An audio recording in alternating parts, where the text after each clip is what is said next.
أعوذ بالله من الشيطان الرجيم. بسم الله الرحمن الرحيم. لا يحب الله الجهر بالسوء من القول إلا من ظلم، وكان الله سميعا عليما. إن تبدوا خيرا أو تخفوه أو تعفوا عن سوء فإن الله كان عفوا قديرا.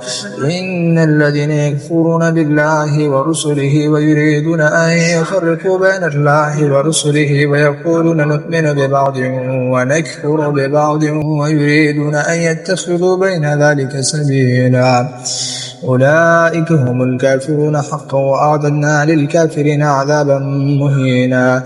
والذين آمنوا بالله ورسله ولم يفرقوا بين أحد منهم أولئك سوف يؤتيهم أجورهم وكان الله غفورا رحيما. يسأل أهل الكتاب أن تنزل عليهم كتابا من السماء فتسألوا موسى أكبر من ذلك فقالوا أرنا الله جهرة فأخذتهم الصائفة بظلمهم ثم اتخذوا العجل من بعد ما جاءتهم البينات فعفونا عن ذلك وآتينا موسى سلطانا مبينا. ورفعنا فوقهم الطور بميثاقهم وقلنا لهم ادخلوا الباب سجدا وقلنا لهم لا تعدوا في السبت وأخذنا منهم ميثاقا غليظا.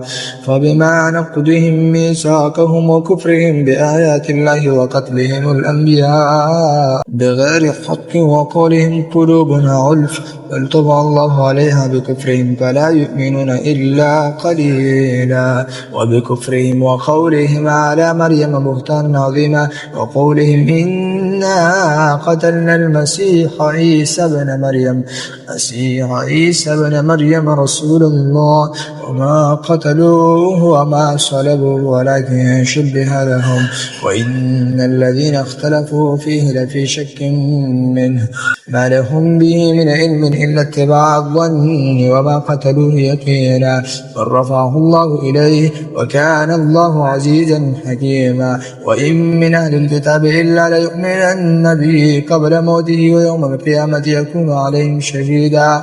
بظلم من الذين حادوا حرمنا عليهم طيبات أحلت لهم وبصدهم عن سبيل الله كثيرا وأخذهم الربا وقد نهوا عنه وأكلهم أموال الناس بالباطل وأعتدنا للكافرين منهم عذابا أليما.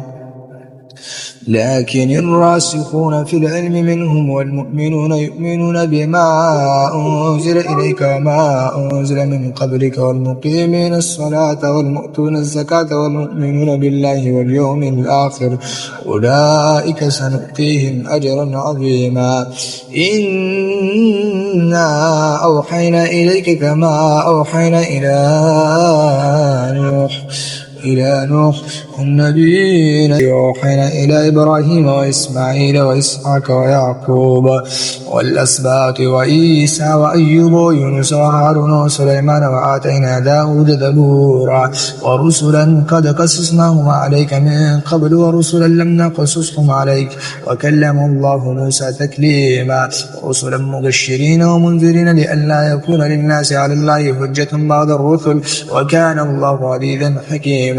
لكن الله يشهد بما أنزل إليك أنزله بعلمه والملائكة يشهدون وكفى بالله شهيدا.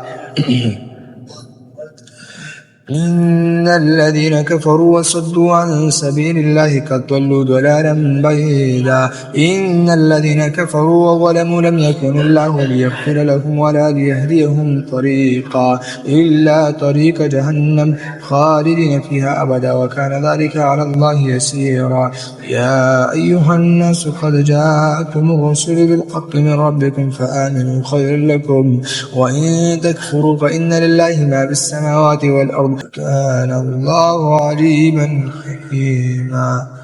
يا أهل الكتاب لا تغلوا في دينكم ولا تقولوا على الله إلا الحق إنما المسيح عيسى بن مريم رسول الله وكلمته ألقاها إلى مريم وروح منه فآمنوا بالله ورسله ولا تقولوا ثلاثة انتهوا خير لكم إنما هو إله واحد سبحانه أن يكون له ولد له ما في السماوات وما في الأرض وكفى بالله وكيلا لن يستنكف المسيح أن يكون عبدا لله ولا الملائكة المقربون ومن يستنكف عن عبادته ويستكبر فسيحشرهم إليه جميعا فأما الذين آمنوا وعملوا الصالحات فيوفيهم أجورهم ويزيدهم من فضله وأما الذين استنكفوا واستكبروا فيعذبهم عذابا أليما ولا يجدون لهم من دون الله وليا ولا نصيرا يا أيها الناس قد جاءكم برهان من ربكم وأنزلنا إليكم نورا مبينا فأما الذين آمنوا بالله واعتصموا به فسيدخلهم في رحمة منه وفضل ويهديهم إليه صراطا مستقيما